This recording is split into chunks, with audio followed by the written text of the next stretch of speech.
with that said, I think we've got it covered. Boy, would you have a prayer, please? Sure. Loving Father in heaven, what a joy it is to come and worship you on the Sabbath day. We ask, Lord, that you give us the grace to worship in a spirit and that we would be able to be just like Joseph. His life of trial and tribulation, and yet be a heart that is gentle, just like our Savior. So we ask, Lord, that you be with us, teach us, show us your ways, give us the strength to come and be ready for Christ's second coming, we pray. Boy, John Cosgrove was our teacher today. Always good. And John Boyd's here. Glad you're here.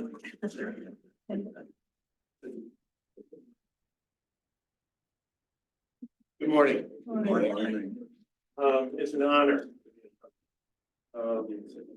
Certainly a highlight for me. This is just to remind everyone that's been here and folks that haven't been, the standards for this gathering are quite high. Because it's simply this, that when you walked into a room, as compared when you leave, something has happened that somehow helps you understand the purpose that the Father has given you, help you realize better life for yourself. That's the standard. It's more than just nice discussion or education. Something needs to be tweaked. So that's the standard. Doesn't always happen, I guess, but that's our prayer that it does. This is a discussion class, particularly when I'm in front of you. Doug has done a great job the last 3 weeks, I think. But he is very theologically grounded. I am not, as you know. So I very much depend upon this to be discussed. Thank you. I very much depend upon the discussions that we have here. The lesson today is going to be, it was challenging to prepare for it. Because to really do a good job, you had to almost experience the last 3 weeks. Because we talked about Jacob, which evolves into Joseph. Well, I've been traveling, and so I wasn't here the last 3 weeks. So I got on YouTube and listened to every word that everybody said for the last 3 weeks in preparation for this. And it was, I'd not done that before, but you pull things out that you wouldn't have pulled out before. Because you're really not thinking about what you're thinking or what you're going to say, but you're really hearing what people said. So here's what we're going to do this morning to get going. If you've walked in here for the first time, that should be no different than if you've been here every single time for the last 10 years. You should have the same experience. So what I mean by that is that this is not like a curriculum where you have to go to the first class, second class, third class to build on it. That's not what this is. You got to have the same experience as everybody else. And so to do that for this class, which makes it a little different, is that I'm going to go through the high points, review what we've been through the last 3 times as I heard it. Now, what I'm going to ask people to do, the review is going to take, there'll be some discussion, and I want some discussion. And if you can put some color on some of the things that I am saying that I pulled out of it, that would be helpful. But the heart of this is going to happen when we get into talking about Joseph later. But we got to have this up front. So with that, let me get started. Initially, Doug opened up a class and he was talking about accountability and grace. And as I go through this, I want you to think about this in context of where Joseph is at during this time. Historically, or last 3 weeks, it's been about Jacob. I want you to think about Joseph and where he is. Joseph, the son of Jacob and Rachel. And so Doug talked about accountability and grace. There's a lot of this story that's a mess. There's a lot of wrong stuff happened there. But in this story, with all the wrong stuff, a lot of grace was taking place. I mean, Jacob deceives his brother and runs away. And, you know, he's 76, but in our terms, let's think of him in terms of being about 38, because they live twice as long. And so he runs away from Esau because he's afraid Esau is going to kill him. Well, later on, he goes and visits Esau. And how does he go and visit him? What does he do? Sends gifts. Huh? He sends gifts. He sends gifts. That's right. I'm soften the boy up a little bit, I think. What else does he do? Who goes first? He sends his family first. He sends his kids first. He sends his servants first. He's behind him. Now, why did he do that? What do you think? Esau wouldn't kill his family. Or Esau would kill his family, but not him. You know, maybe. I don't know. I think it's pretty self-serving, frankly. You know, I mean, if you're in danger, or if someone's in danger, I mean, would you send your grandkids out in front so you're protected? I don't think that would happen.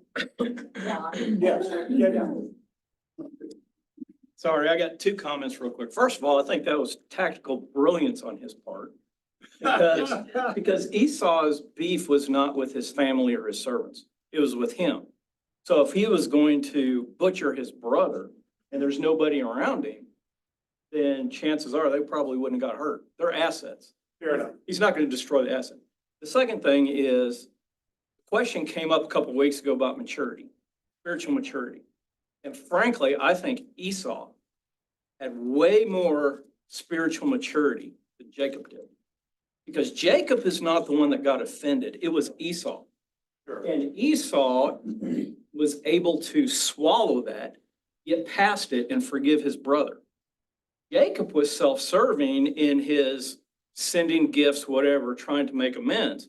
But it was Esau that I think was more spiritually mature than his brother. My opinion. Well, my question was, what was Jacob thinking? And I don't know. But it's a good thought to think through that. I mean, there was other things that happened here that were big.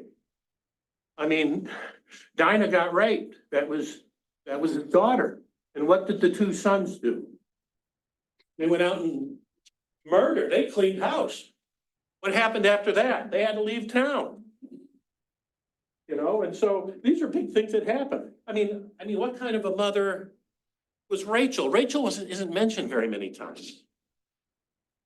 You know, I counted 3, but maybe more. But I mean, Rachel was mentioned 3 times. And what was Rachel's intent? It was really important to have babies. She wasn't having any. He was wanting to make sure Jacob got that birthright. That's right. She talked him into being conniving. It's absolutely.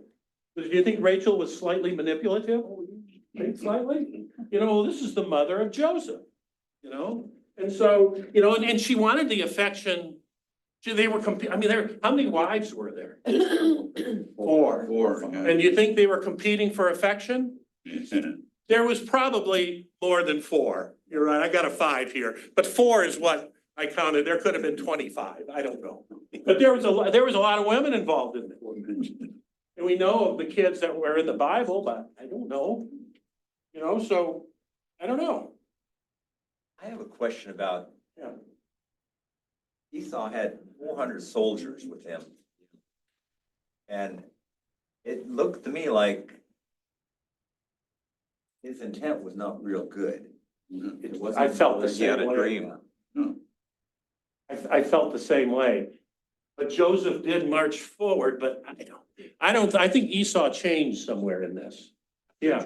Well, question of course is, was Joseph a threat to Esau? Prior, you know, is that part of the reason he brought 400. Yeah, but I want to pull this back because I want everybody to get in the perspective of Joseph is kind of floating around in all this mess. And I mean, and so what's he thinking? Rachel, his mother dies. His mother dies. So Joseph just lost his mother. Jacob. I'm sorry, Jacob just lost, his mother. Well, no, Joseph just lost his mother. Jacob just lost his wife. And so, Katie was 16 years old when Carol, my wife, died. She was in high school. We still deal with that today. That's all I can relate to. But it makes me pause, how did Joseph handle that? The reason why we're even mentioning this is just to get to a place where Joseph might be. Because we need to do that to see what happens next. A question Yeah. for you. Those twins were 77 years old when it really hit the fan. That's when Jacob left on the run. Would Esau have already had kids by now? And if he did, you think he was cruel to those children? Do you think that Jacob saw how well he was treating his children, if he had any? And maybe he was trying to play to his better senses. He's gonna wipe them out anyway, if that's his intent. Yep. Appeal to his senses. We're all gonna be dead anyway. Yeah.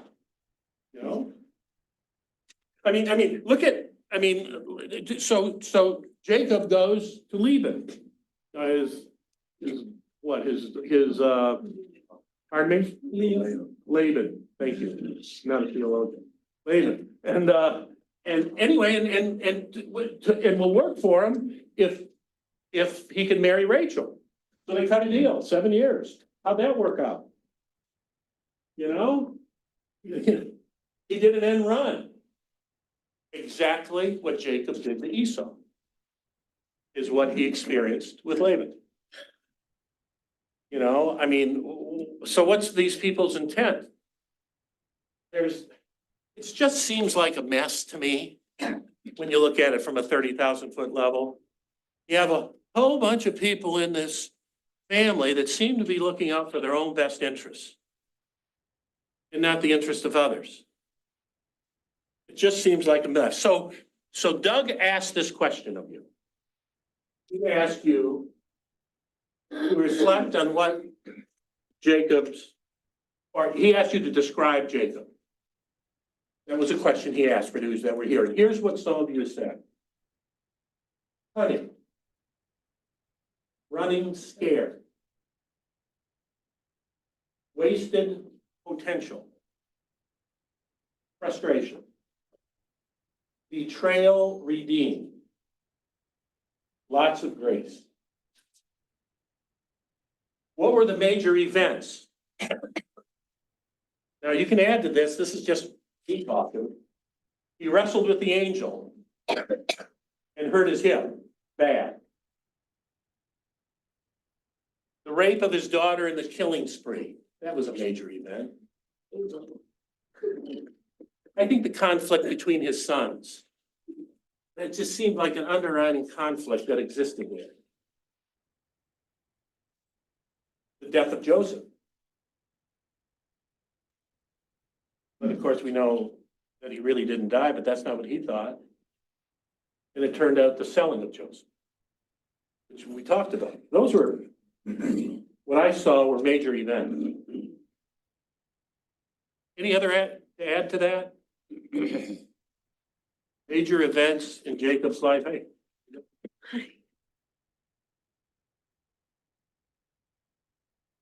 As I went and listened to you speak, the ones that were here, there were some great statements that I took from what some of you made. And I would be wrong if I didn't bring them up.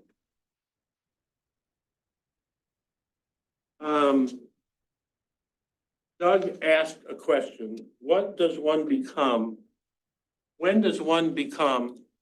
a mature adult? New Earth. When does one become a mature adult? Remember that question? Say. You remember? I'll help you if you don't remember. I don't. What Roy said, you become a mature adult when you become selfless. Selfless. When I heard Roy say that, it was like the Rocky Bell going on. You recall that? I look back in my mind, my life, growing up, and I think about Jacob and all the self-serving stuff that took place. Jacob eventually got it though. And I think he got it because he matured. I think he matured when he became selfless. And I think there's something for us to learn from it. I got a call. The question I'm going to have, is it possible for someone never to mature in their life? Oh, yeah. I got a call from an old acquaintance of mine that I graduated from high school with a couple weeks ago. Last time I heard from this guy was 20 years ago. He wanted money. And it wasn't much. I gave it to him. He paid me back. But he called me after over 20 years, and his wife, Rose, had died. And he wanted me to know it. So he's very distraught. Lives on Social Security. It's a rented apartment. He's 73 years old. And I talked to him for a while, and I said, I'll tell you what I'm gonna do. Who's with you? He goes, nobody. I'm gonna make some phone calls and just see if I can get this man some support. I mean, he's up in Michigan. So I call his ex-wife, Karen. Karen says, he burned the bridges. You don't know everything, John. Let me tell you the stories. So I call another friend of mine. I play basketball with him. And let me just finish. You're trying to get some financial support for him? No, emotional support. Oh, okay. Yeah. So then I call another friend of mine, and they said, be careful, he'll trick you. Be careful, he'll trick you into showing compassion. He'll trick you into trying to help him. Trickster. Well, you know, he just lost his wife. Okay? I mean, give him a call. What about his son, John? Named him after me. Named his son after me. John wants nothing to do with his father. Jennifer, his daughter, didn't even invite his father to her wedding. Hadn't talked in 12 years. Kind of a mess. So I call him up and I go, what's going on? And he had every excuse in the book. You know, he was not taking responsibility. He was telling me how it was everybody else's fault. And I asked him, what do you want your legacy to be? He says, I want my legacy to be a good father. You better get cracking. You better start thinking about that. You better get moving. You better get around other people. You better start thinking about what you can do for them instead of what they can do for you. I don't know if we'll get this man over the finish. But he's in crisis. Like you have been sometimes. Like people you know, maybe. Like these people that we're studying in the Bible. I thank you for that, Roy. That was really helpful to me. Here's another statement that was made. Only good for people, when it comes to grace, we are talking about grace. Somebody said, and I don't know who, it's only good for people who know they do not deserve it. Don't you hear say that? That was profound, I thought so too. Think about it. Think about it. It's only good understand you don't deserve it. So now we have a study on Joseph. And I'm going to ask you, what is Joseph's legacy? Don't answer that. We're not going to answer that today. But at the end of this study, we need to come to some conclusions there. Because what is Jacob's legacy? How did Jacob end it? Remember? Talked to his sons. He talked about the prophecy for them. He talked to them personally. He said, all I have is my staff. In Isaiah, he started with, all I have is my staff. And he says here, over a century later, all I have is my staff. Why did he have a staff? Yeah.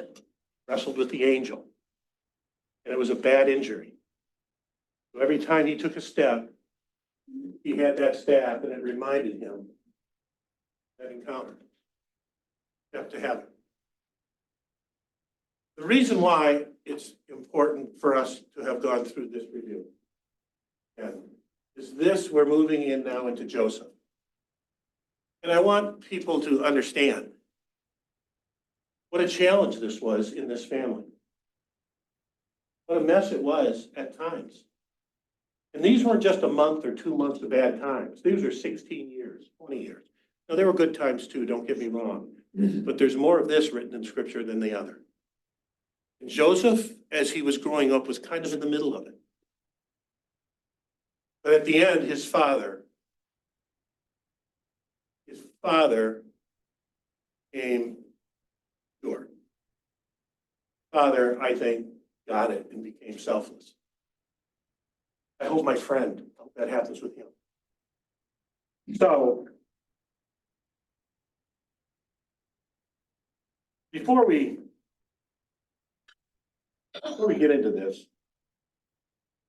I'm gonna get to this question later, but I want to raise it now. How do we define what is fair? Have you ever said that's not fair? Well, what makes you say that? How do you define it? What's not fair? Or what is fair? Not working out for me the way I wanted. Not working out for me the way I want it. Yep. How would God define fair? Hmm? You would define it as simple fair. What are you gonna do but give everybody heaven? Is that fair? No. No. Yeah. Oh, it is. Okay. So you deserve it.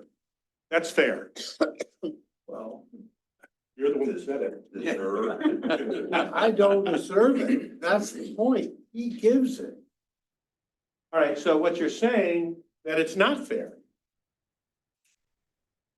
It's fair in the sense of what is his overall objective? Have a sinless universe. That's the only way he's gonna get there. That's fair. Do you buy what this 30-year-old man is saying to you? 30. Last time I heard that's not fair was last summer. My grandsons were working for me at the hotel. They got their first paycheck and they had it calculated down to the last cent. I know your grandsons, and I know they would do that. That's right. When they got it, they came to me and they said, this is not fair. They took part of my money. It's not fair.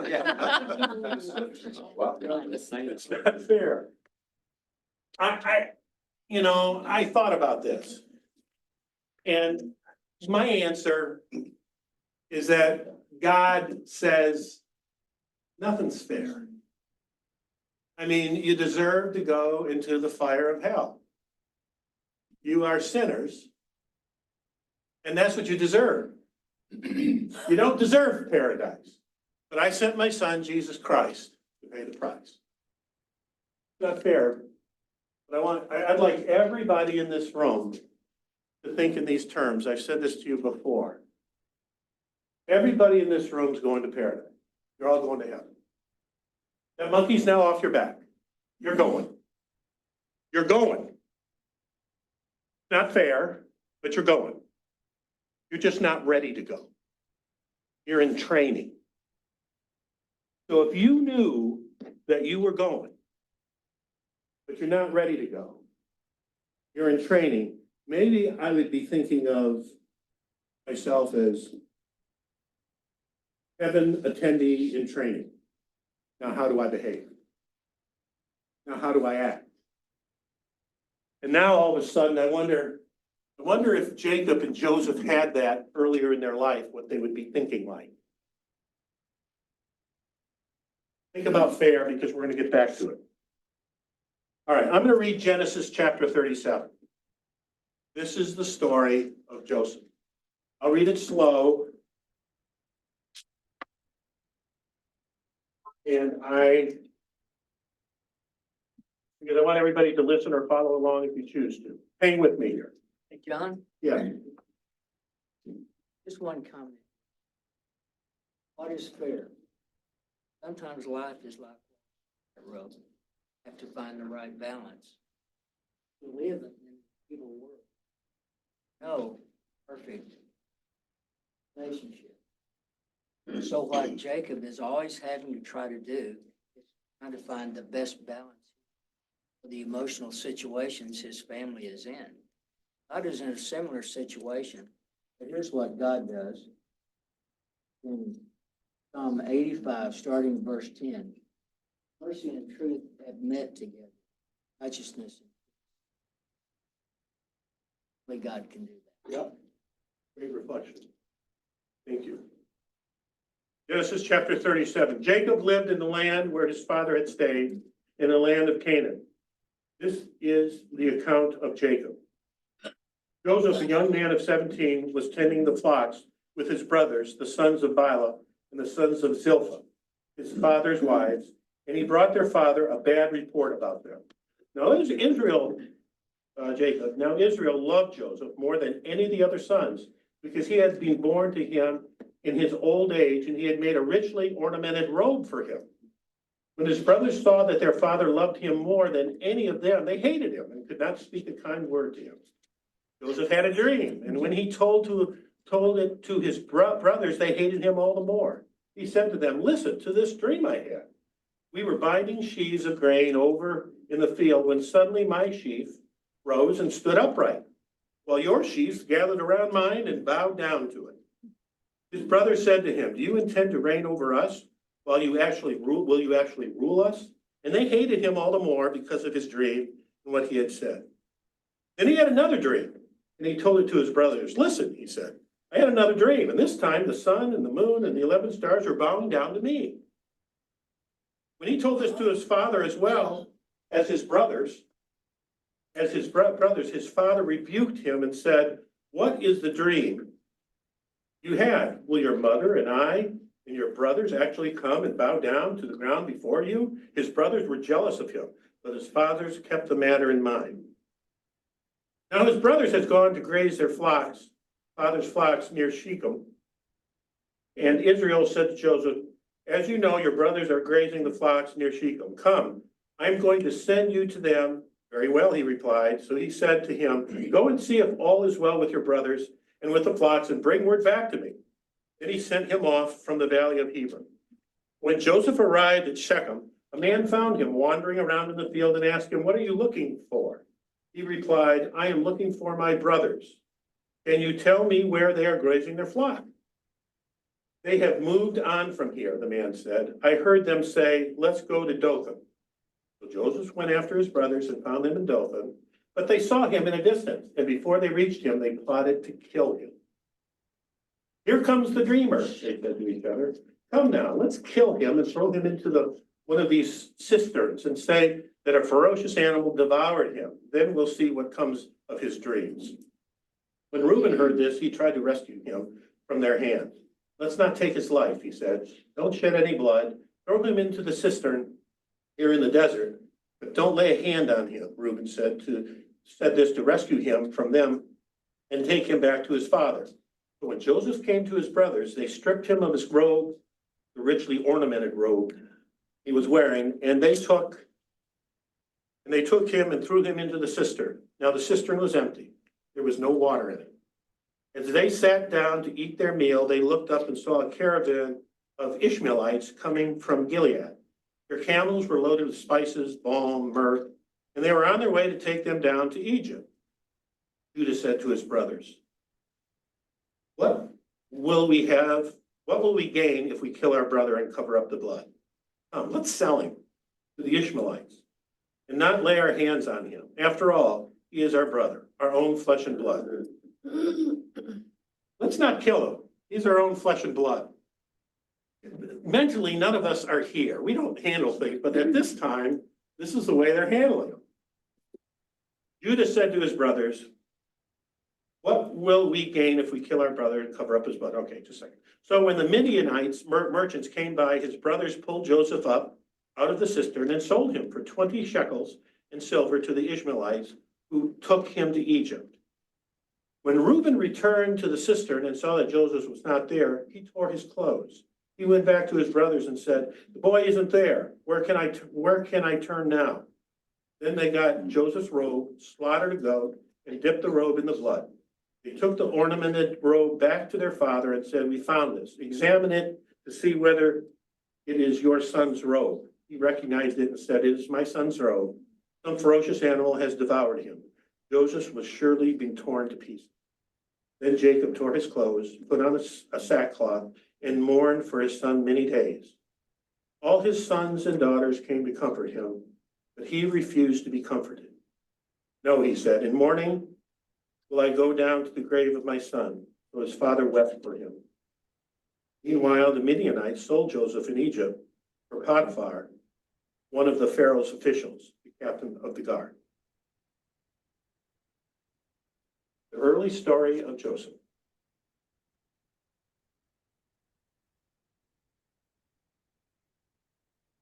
Can Joseph's behavior be justified? Can you justify Joseph's behavior? Yeah. I can see where him sharing his dream, his content, making his siblings jealous.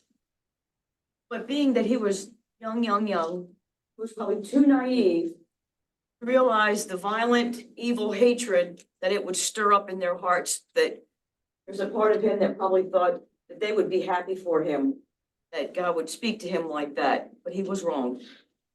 I think I'm going to get back to your comment. I landed kind of in the same spot. Any other thoughts? Yeah.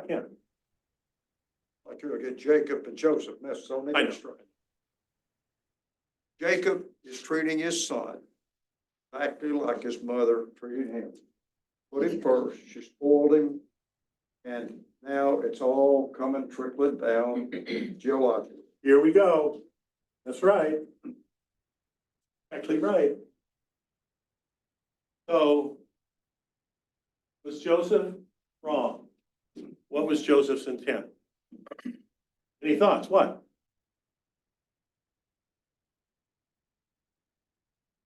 Immature, yeah. His brothers hung out together. Joseph probably didn't hang out with them, and they were more worldly and tough and conniving, and he was innocent, poor boy. See, I mean, did Joseph say, give me a nice robe? But here's a nice robe, I'll take it. You know, did Joseph lay down at night and say, boy, I hope I have these dreams? No, those dreams were injected in there. He was ordered by his father to go out and check on his brothers and then come back and tell them what crummy work his brothers are doing. You know, he's ordered to do that, yeah. It strikes me that he was probably basically an entitled child. He did what his dad asked. And then in the cistern, and then as a slave. We'll get to that here in a minute. Yeah, it makes a big difference. Yes, he was entitled, but also he didn't have any street smarts.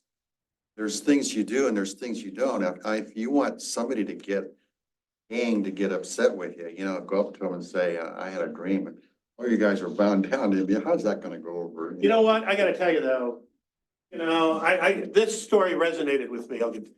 Resonated with me in that I sit back when I was 16, 17 years old. You know, and I had an older brother, Dave. We're very close. Older than me. He was 5'10", flat feet, overweight, not a very good student. But he was firstborn. So Dad expected a lot of David. And I come along and I'm on this basketball team. And I'm a first team All-State and an All-American basketball player on my high school basketball team. As a sophomore, my brother is a manager. I am focused on scoring points and winning ball games. I am getting a lot of attention. Let me tell you, I'm even modest when I talk about my modesty. How's that working for you? You know. But you sit there and I think about, where was my brother? Why shouldn't I have been thinking about my brother who was going to go through some very hard times coming up? I didn't know it at the time. He was gonna, because of this. Yeah, right. What I was gonna talk about is that we have an example here of a child of God that is very self-focused, that he has been given everything they can have in that life. God is showing us how he can take us from being totally self-absorbed.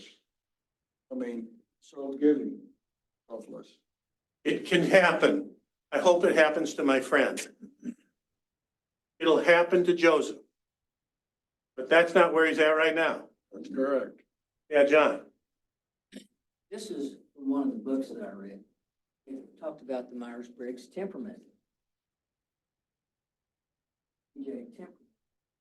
They deal at actual level. They don't always read.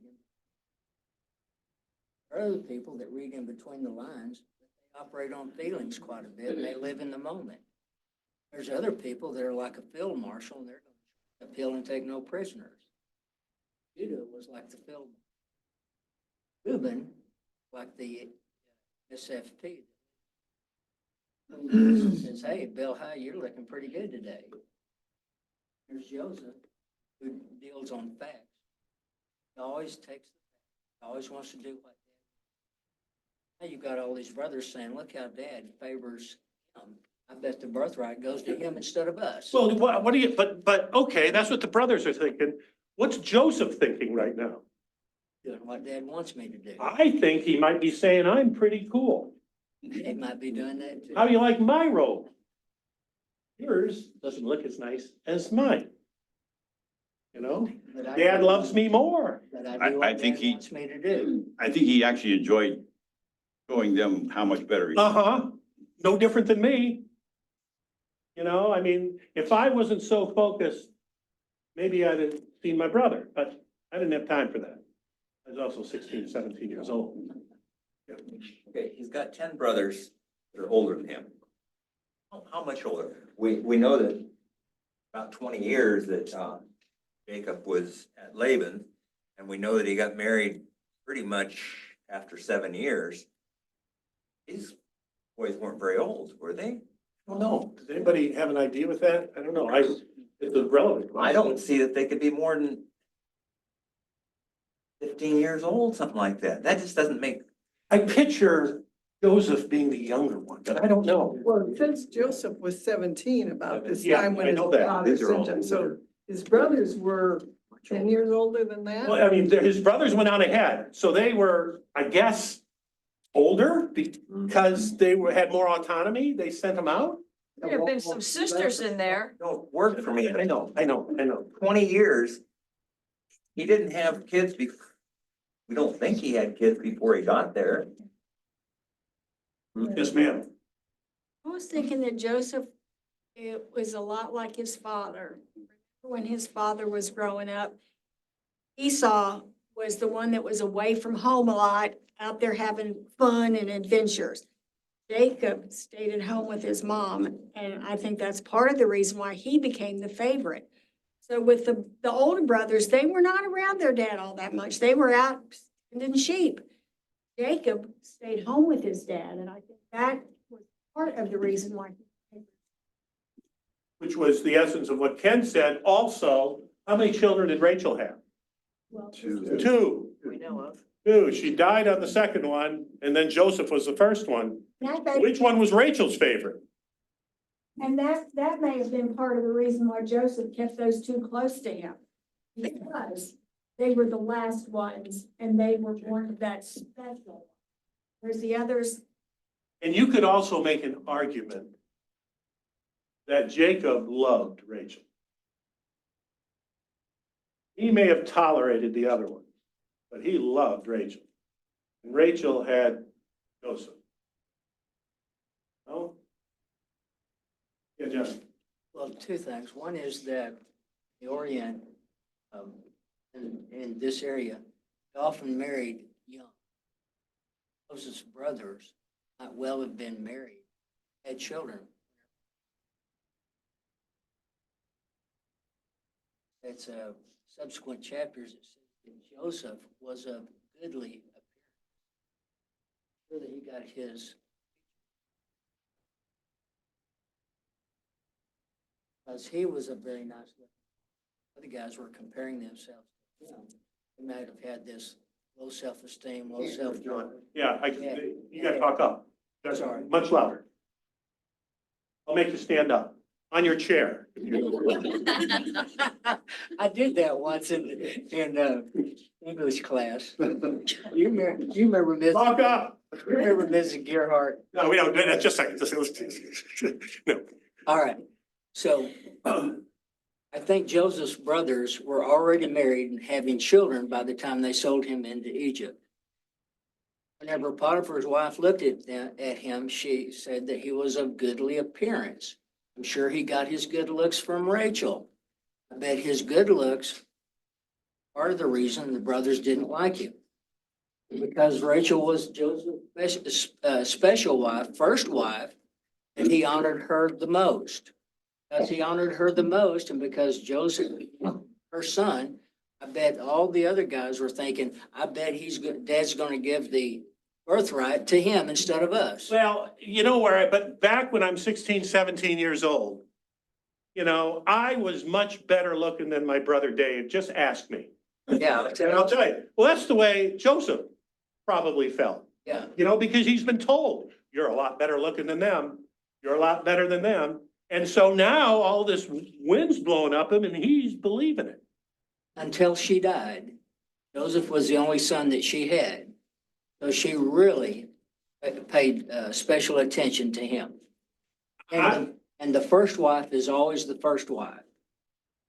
So she got special treatment. I think what I wanted to establish, what you said, and where I got this, is this was a pretty good life for Joseph right now. And he is getting the attention that he probably thinks is very fair. It's very fair that I get all this attention. And he is going to justify it in his mind. But things are going to change, as we all know. And this is where we need to land. This is where the punchline for the discussion I wanted to go. I've mentioned this before. You're gonna take me off track? Go ahead. No, go ahead. Okay, go ahead. Well, I was just thinking, what if Joseph hadn't been born? You got all these sons. They probably would have been okay. They would have behaved, followed their father, you know, not try to commit murder. I think that this culture was pretty self-serving. And with or without Joseph, I think the culture was pretty self-serving. It wasn't mature. And my message with this is, where are they at? I've talked about this before, but I'll ask, has anybody read the book Halftime by Bob Buford? All right, I've described it before, but let me tell you generally what this is. It's a faith-based book. And it's about life being an athletic event. And you lead the first half of your life doing really important things. You get a degree, study, get awards, maybe. Maybe you have a family, a job, make a few bucks. Those are important things. And then at halftime, you go into the locker room. You talk about the first half. What did I do well?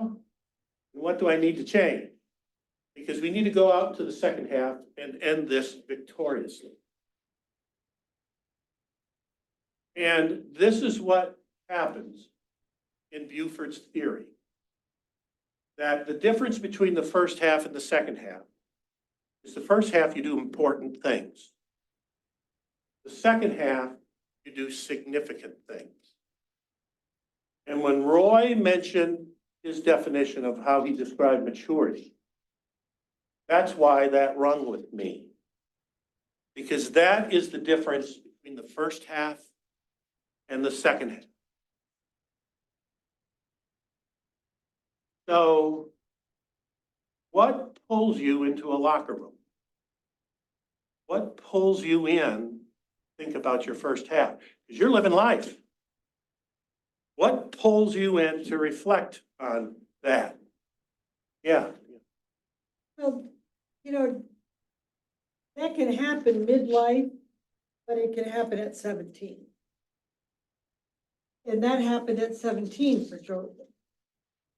There's a crisis, there's some Okay. significant suffering, there's some event that shakes you to the core, that undermines everything you've thought or believed about life. Yeah, Gordon.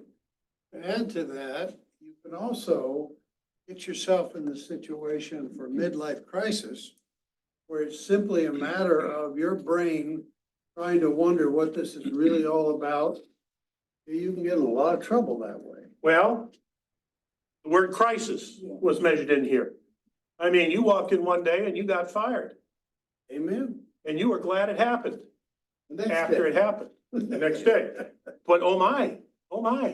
I mean, Bob Buford's son went and crossed the Rio Grande into Mexico, jumped in and swam back because he wanted to know what it was like for somebody who wanted to come into the United States by swimming the Rio Grande, and he drowned.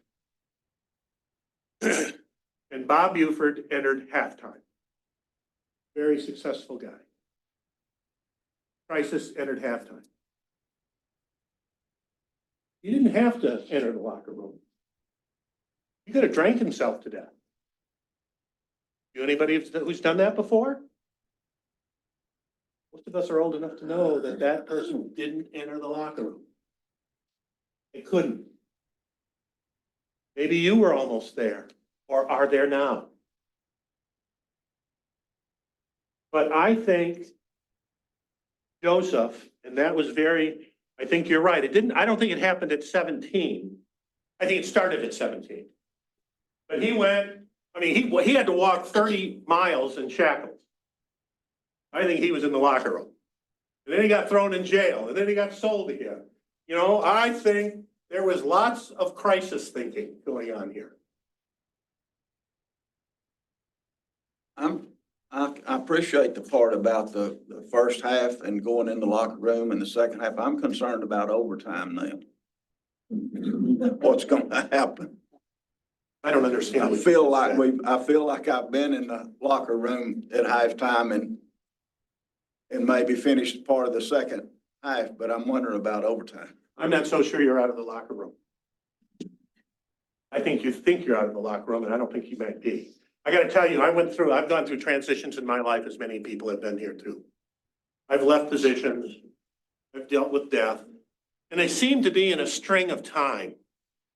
And I was talking to Trish about this the other day. I talk about transitions in life and how hard they are. And how I would never, but I don't want to go through any more transitions. I don't want any more. But I would not trade the ones I went through for the world. Now, I know myself better now. But those transitions actually lasted a lot more than a year and a half. For me, I remember leaving my position here, keeping my home, president of Melbourne Bank for a while, ran around UBS for the southeast part of the country, left corporate America, went back to college at 58, went and did that. Didn't really, for me, begin to conclude until I met my wife. Then it moved differently. And I felt like I was getting into the second half. But I didn't know it until yesterday or the day before when I was preparing this lesson. Looking back, it might not be. But there is no overtime, I don't think. You're playing the second half. My friend David may lose, but he's in the locker room right now. So, what am I gonna do? What am I gonna do? Am I gonna sit down in that locker room with him and help? Those other people I called aren't gonna. The damage is too great. I can't begrudge it. I wasn't there. I don't know the damage that was inflicted. My question with you folks here and your relevance to overtime, your thinking.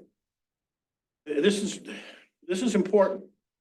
I have to ask myself, where am I? Where are you in your life?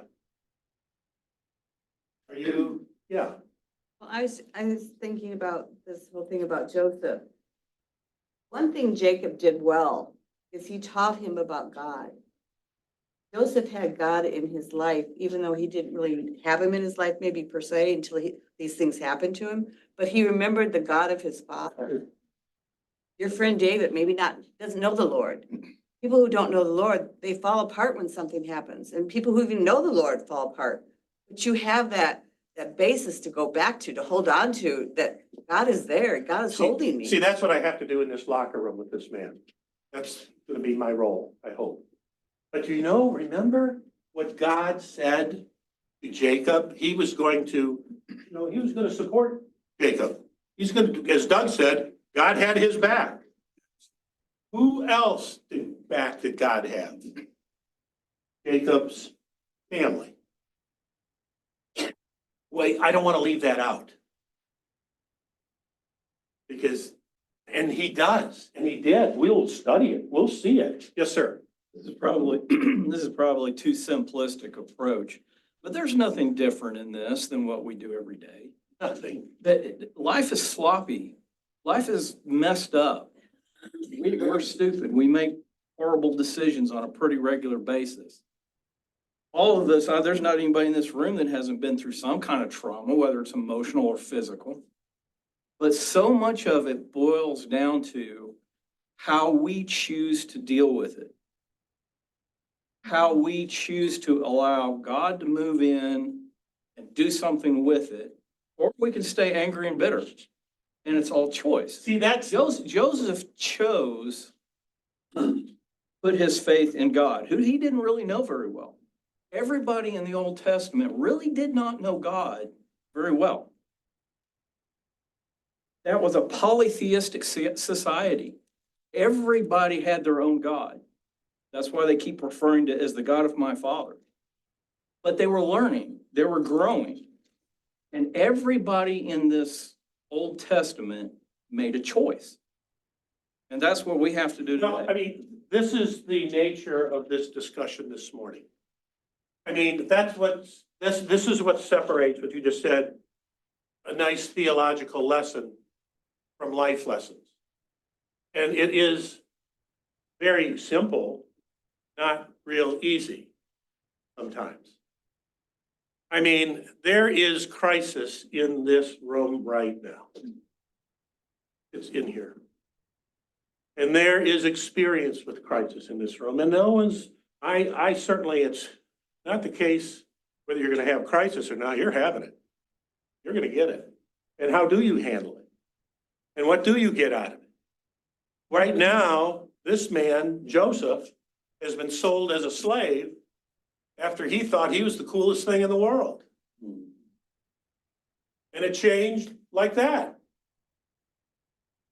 Now, we will learn what Joseph does with this.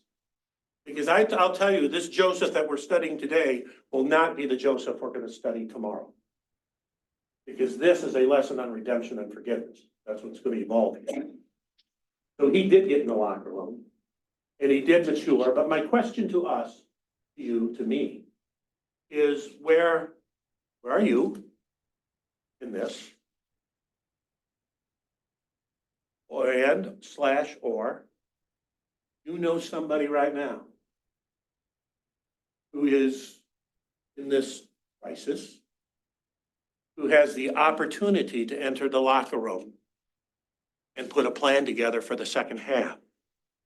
To change from important things to significant things. Sometimes you can be in the locker room with somebody like you were with your friend, and they, again, have to make the choice. You give as much coaching as you want to that person to make that decision. Accept the coaching and also to accept. There is big, I think, big risk sitting down in that locker room with somebody else. There is risk. And it takes some endurance. And you might fail. You do what you want to do. That's the risk, of course. The risk of failure.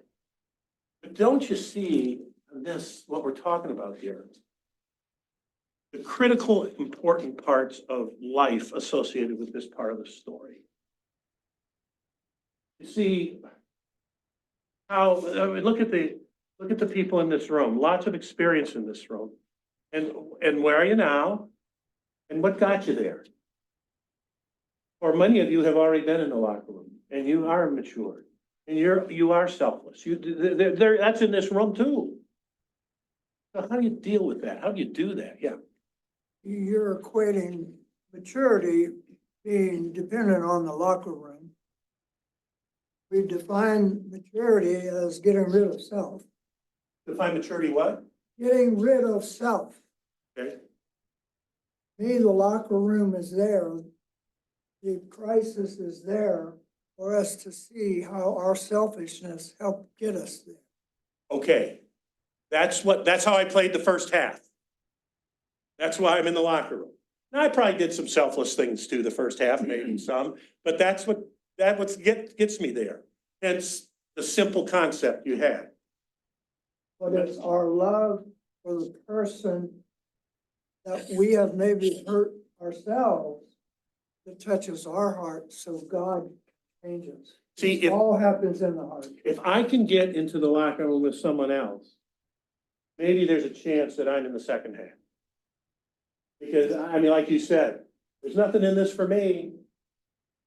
But there's gonna be a lot of visits back to the locker room. Well, a lot of visits, but it's for someone else.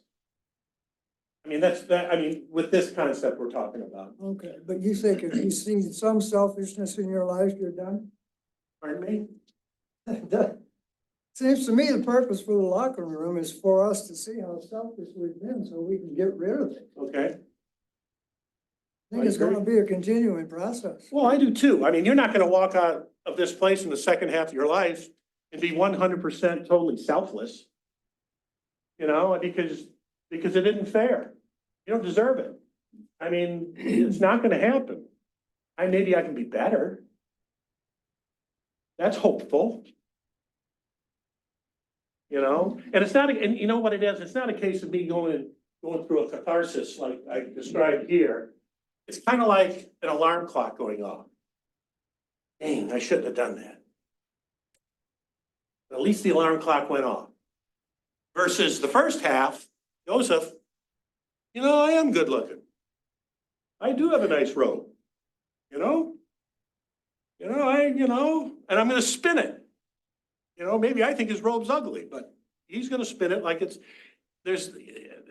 we're at a point in life where, you know, that's why I speak on values all the time. Having a core set of values that it's not that you're not gonna violate them, but when I do, I know it, and I gotta get reeled back. Yes, sir.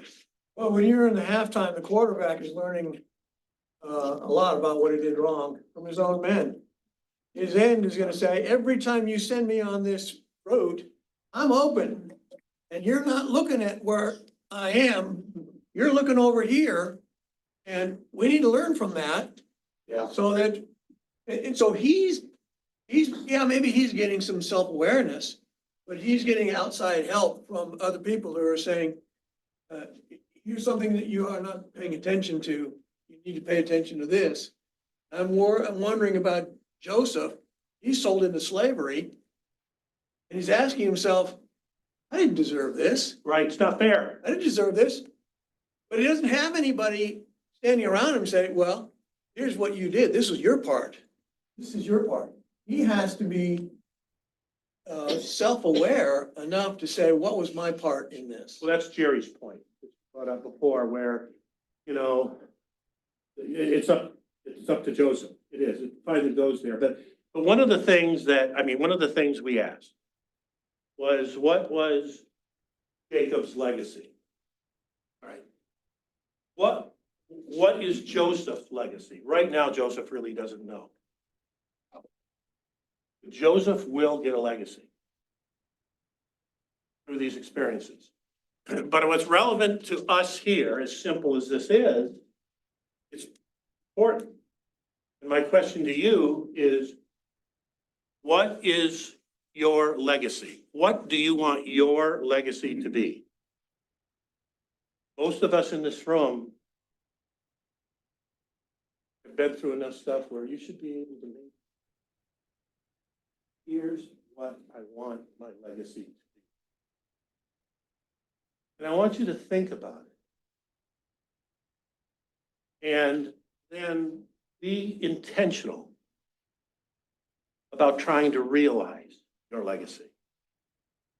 Be intentional about walking in that direction. I believe that if you do that, you have matured. Normally, when I talk about legacy, when you think about legacy, you're thinking about what I want to be known for. I don't want to be known for how rich I am. I don't want to be known for how big a house I have. I want something different. That's good first half stuff. Not good second half. So I'm looking at 1 Peter 4:10-11. This will be the last comment, by the way. You hear me okay? Yeah, go ahead. Okay, so I'm looking at 1 Peter 4:10-11 about the gifts, the spiritual gifts that God gives us. We're not given all the same gift. And you should not be jealous of each other's gift. So if Joseph has X number of gifts and his brothers have other X number of gifts, that's their fault. That's their accountability for being jealous. And so that's what I'm looking at, is I don't see it as Joseph's fault that his brothers acted poorly. Well, that was the point at the beginning. Yeah, but I mean, I mean, as far as you're saying that he's stuck up and conceited, he has a gift. And I think also biologically, we all mature biologically. You cannot teach a 2-year-old, but you can teach a 15-year-old, 30-year-old, or a 70-year-old. They do not have that capacity. So you have that spiritual growth as well. That's exactly right. The only thing that my message is that you can have that immaturity all your life. Yes, I agree. I agree. You can have that. And so that's my point. What I want you to do is I want you to think about what you want your legacy to be. And I want you to be intentional about walking in that direction. And we have some wonderful lessons that we've been studying here. as the process this takes to do it. And the halftime thing is only something that you can picture in crisis norm. How you can get up after the crisis, make something out of it, better because of it. And thanks. Thank you, John. Boy, that's a lot of scripture to cover. Be successful about it. What do I want my legacy to be? I'll tell you right now, I had a target to do that. I've had a person to emulate. My grandmother. 7 kids. I don't know how many umpteen grandkids. They all love their mother. They all love their grandmother. I have never heard one person in this family. He had 7 kids. He had 4 daughter-in-laws. Not one in my lifetime ever said anything negative about her. My life. She died when I was 43 years old. One negative comment. That's my target. Get all this stuff you're accumulating, but you sometimes sorry you even did it. That won't turn out like you thought. My grandmother turned out just like I wanted. That's my goal. Mike, would you have a prayer back? Dear Lord, we've come to you today at time that we ask to share your word. Pray that you will take us home. Afternoon will be ours, but that the message will stay with us. We'll continue to determine what our legacy will be and how, with your help, we'll achieve that. Bless us as we go on to the service and to home. We pray in thy name. Amen. I'll be leading our discussion next week. Hope to see you here. Following week, Dave Smith will be teaching. That's true. So hope to see you next week. Anybody that wants to get on our email list, you can on me and we'll stick you on there. We get a lesson every week. Look it over.